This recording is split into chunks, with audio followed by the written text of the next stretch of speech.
Thank you very much for giving me the opportunity. I'm very impressed with the amount of people that show up to your normal board meetings. I presume this happens every time, and it's a testament to the civic mindedness of the folks in the area. But all kidding aside, I appreciate it. I don't want to apologize in advance. After we're done with this presentation, I'm actually doing another presentation, so I'm going to have to break this down and run. It's not meant to be rude, and I apologize in advance. So thanks very much. I also want to applaud the board, just as Joe citizen, Joe taxpayer, on having the foresight to buy land to use in the future to build a building. I think it's a great move, and I think having an asset is always a good thing. Thanks, Bob. That having been said, we live in tough times. Everybody knows we live in terrible tough times. And there's a question from a public policy perspective. Is this the time to spend tremendous amounts of money? Is this the time where every agency, we know that one of the weaknesses of government in general, this is on a local level, a state level, a national level, is they grow. They grow no matter what, no matter how much you try to rein them in. And everyone is here volunteering for goodwill. Everyone's here for the right purpose.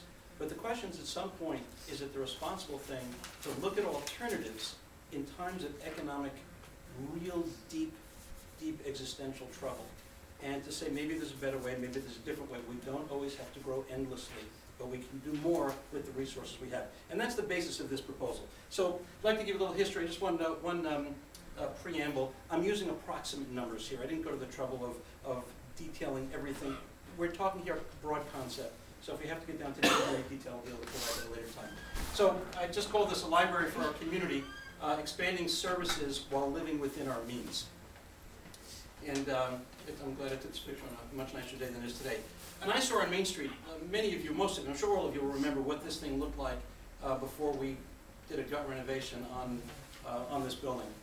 It was an eyesore. It was a place where people who had nothing good to do hung out, and it was really very, very problematic. So what we did is, Black Creek Holdings, the name of my company, we offered a hand. We were looking for something to do. We had just been working in Wurtsboro Airport, and we wanted to do something else for the community. And our theory was that we bought a lot of land in the area. We wanted to have a positive footprint in the area. And so I personally am a lover of literature and books, and this made a lot of sense to me. So what we did was the following. We wanted to do functionality with the community in mind. We tried to do something creative. So BCH is our company, Black Creek Holdings. We placed the focus on the public library, which is the front over here. And then we said, wouldn't it be cool if we did a Barnes & Noble concept? That would really be innovative, really interesting. And so what we did was we took the library over here, and that's what you see, and then we added to it the community room, which was over here, and then we figured, wow, how cool would it be to do a coffee and tea shop in back and have this cooperation working back and forth? Wouldn't that be a comforting and comfortable element? And we liked it, and we think it kind of worked pretty well. Everything has glitches, but in general it worked. And so we were happy about that. We performed a gut renovation, and I think this is a pretty dramatic photo of what means a gut renovation. Originally, I have to be honest with you, we didn't intend to do this. We intended to redo the walls, fix the roof, put down some carpeting, and I think enthusiasm got the better of us, and we just didn't know how to stop. Those of you who bought an old home, an old farmhouse, and you want to put in a little bit of money, and then you put in a little bit more, we just didn't stop. So we acquired the property for $310,000, and we budgeted $250,000 to complete this renovation.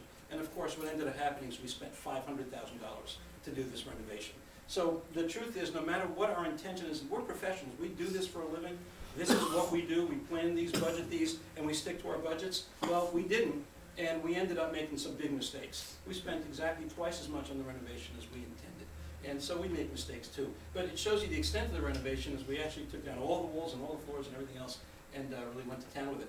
So we completed the construction in a timely manner. We had a wonderful opening, which I remember very, very fondly, November 21st, 2008. And we granted the library 3 years of free rent. And we thought that was kind of neat, and we're just thrilled with the results. And we've been here many times, and the reports to us of the amount of increased traffic and increase of interest in the library and all those things. Great, great, great victory, and I think this is something we're very pleased about. So in 2011, the library board decides to build a new facility instead of expanding the present location. And a decision the board, of course, has every right to make. But we'd like to consider some things, and particularly in the times in which we live. Total construction costs, we budgeted $250,000. and we came up with $500,000 at the end of the day. I gave you guys, when you came to visit, I gave you a list of municipal projects, goodwill, that have gone just enormous sums of money over budget when people didn't consider things. Have you considered the complexity of project management, particularly when you're starting from the ground up?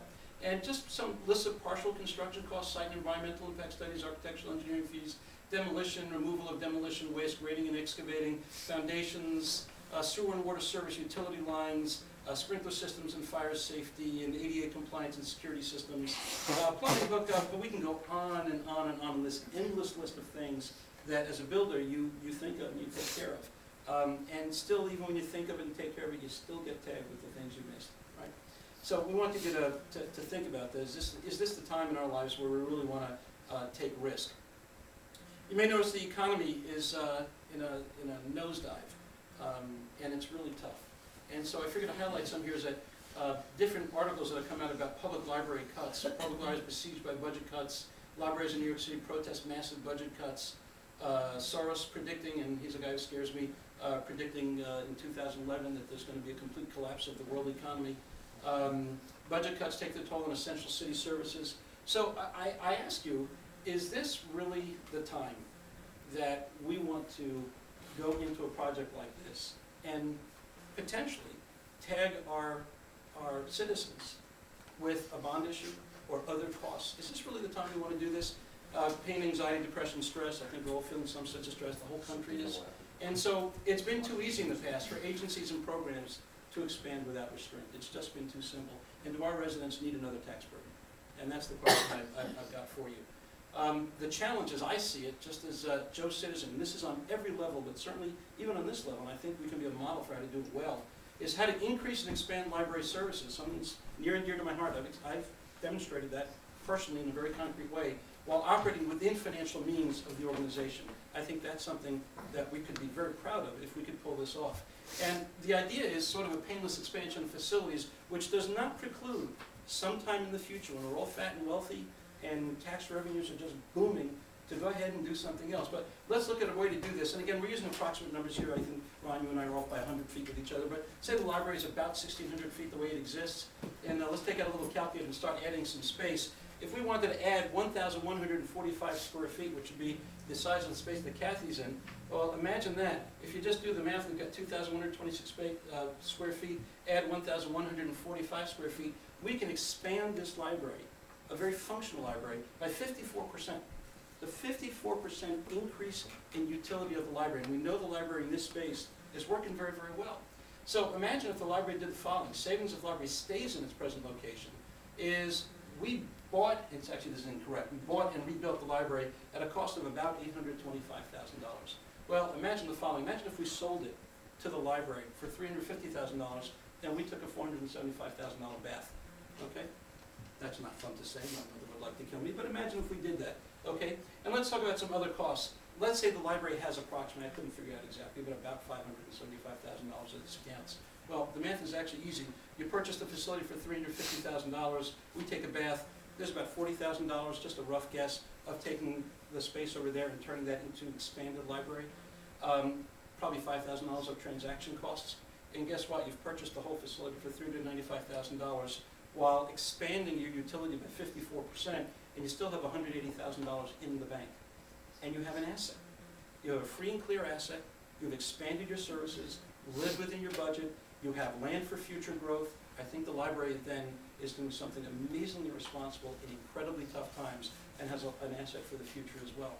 So a model for responsible stewardship is how I called it, living within budget while expanding footprint by 54%, reserving some funds for the library for users of the future. And that's it. It's a great public and private collaboration. We get to lose money, you get to gain. Expanding space, enhancing services within budget. And a model of stewardship for our times. So I think given the times we live in, given I think the revulsion by so many people locally, statewide, nationally, agencies that cannot live within their budgets, you already have had the foresight to save a lot of money. Why expand beyond that? Why do that in these tough times? And that's it. I thank you very, very much for your listening to me. I appreciate it. Thanks. Thank you.